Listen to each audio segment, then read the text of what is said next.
আবারও চাকরির দাবিতে শিক্ষা ভবন ঘেরাও করল চাকরিপ্রার্থীরা। রাষ্ট্রীয় কণ্ঠ প্রতিনিধি, আগরতলা, 24শে ফেব্রুয়ারি।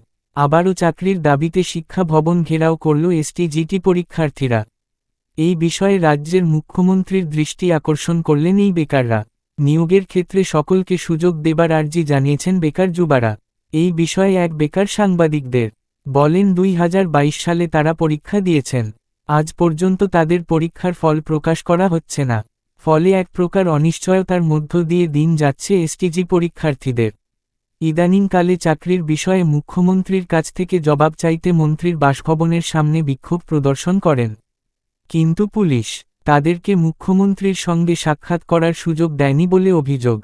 এই বিষয়ে এক চাকরি প্রার্থী যুবক বলেন, চাকরির জন্য মুখ্যমন্ত্রীর কাছ থেকে প্রতিশ্রুতি পাবার জন্য বারবার তারা মুখ্যমন্ত্রীর দপ্তরে চিঠি দিয়েছেন। কিন্তু মুখ্যমন্ত্রীর দপ্তর থেকে তাদেরকে সময় দেওয়া হচ্ছে না। এই পরিস্থিতিতে প্রতিদিন বহু বেকার চাকরির বয়স হারিয়ে ফেলছেন। আরও বহু বেকারের চাকরির বয়স পেরিয়ে যাবে। কিন্তু কবে নাগাদ এসটি-জিটি পরীক্ষার ফল প্রকাশ হবে এই বিষয়ে সদুত্তর পাওয়া যাচ্ছে না। তাই এক প্রকার বাধ্য হয়ে সোমবার শিক্ষা দপ্তরের আধিকারিকদের সঙ্গে সাক্ষাৎ করতে এসেছেন। কিন্তু কোন আধিকারিক তাদের কথা শুনতে রাজি হলেন না বলে অভিযোগ করলেন এসটি-জিটি পরীক্ষার্থীরা।